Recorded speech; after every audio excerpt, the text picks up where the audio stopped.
नागालैंड कभी नहीं देखेगा, मणिपुर कभी नहीं देखेगा, उनका कुछ है ही नहीं। उनका झाड़ू लेके वो यहाँ कुछ करते रहता है। हम लोगों को बीजेपी सरकार में मोदी जी के साथ देना है। हमारे जो चंद वोट है वो जल्द से जल्द 8 तारीख में हम लोग मतदान करें और ये कहें कि हम इस देश की विचारधारा के साथ हैं और इस देश की उपलब्धियों में हम भी साथ देंगे और हम उसमें सहयोग लेंगे। एक सरकार आया, पहले अटल जी ने लेके आया भाजपा की सरकार, दूसरा बार मोदी आया, अभी हम लोग तीसरा बार बीजेपी की सरकार देख रहे हैं। और जो आश्वासन करते हैं और उसमें चलते हैं, हम लोगों को देते हैं, हम लोगों का देखभाल करते हैं, हम लोगों को अभी भी विश्वास नहीं है। The problem about our Northeast people is that we have become too sarcastic, like before. पैसा थोड़ा बहुत देते थे, इंसर्जेंसी से भरा हुआ उत्तर पूरब, हर जगह में झमेला, एक्सटॉर्शन, सब चीज, कभी भी समाधान नहीं हुआ था। आज समाधान होता है, बोलता है ले जाओ, डेवलपमेंट ले जाओ, उन्नति करो, आप इंसर्जेंसी का समाधान करो, खत्म करो। हम लोगों को नहीं चाहिए, कुछ ना कुछ बात है। हम यहां दिल्ली के इलेक्शन में दिल्ली की दृष्टि से हम नहीं बता रहे आपको, आप लोग सब जानते हैं दिल्ली में क्या करना चाहिए, मगर हम उत्तर पूरब के लोग यहां आने के बावजूद हम लोगों की सोच विचारों को समझने वाला आदमी को हम लोग नहीं समझते हैं, तो हम क्या बताएंगे आपको? I can not convince you. हम लोगों को पहले 4 लेन हाईवे नागालैंड में अटल जी ने दिया, अभी 17 से 18 नेशनल हाईवे नागालैंड में बन रहा है। हमें तो पहले तो बहुत आश्वासन देते थे, हम लोग बचपन थे, सुनते थे,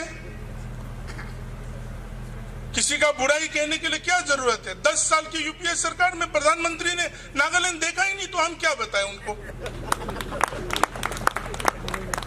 मगर अभी तो हम लोगों को इतना प्रॉब्लम होता है कि डॉक्टर जितेंद्र जी कब पटक के आ जाए, कौन सा मंत्री कब आ जाए, हम लोगों को यही प्रॉब्लम हो जाते हैं कि आके पूछते कि क्यों ये काम नहीं हो रहा है, ये काम क्यों नहीं हो रहा है? आयुष्मान भारत कब कितना तक हुआ है? प्रधानमंत्री कृषि योजना कितना तक पहुंचा है?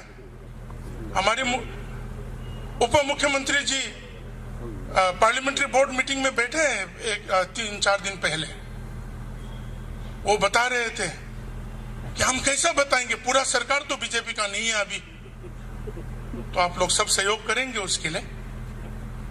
मगर हमारी मन का बात ये कहना चाहते कि we should not suffer from Stockholm syndrome, we should realize who is helping us, we should realize who is bringing the change to us.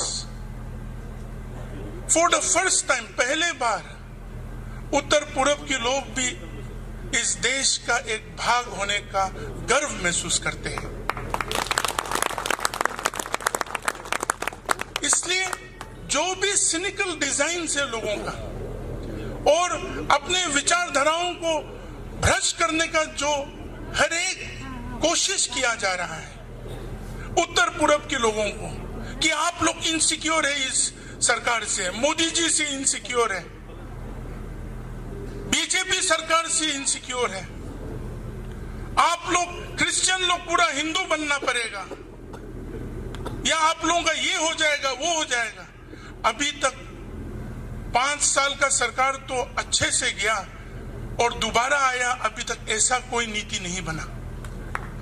अगर नीति बना है बीजेपी सरकार का, मोदी जी का, अमित शाह जी का, अगर कोई नीति बना है तो उत्तर पूरब को उसी राष्ट्रीय विचारधारा में उन्नति के साथ और हर एक की सोच विचारों को एक साथ लेके किस तरह जाए, उस विचारधारा का नीति बनाया है।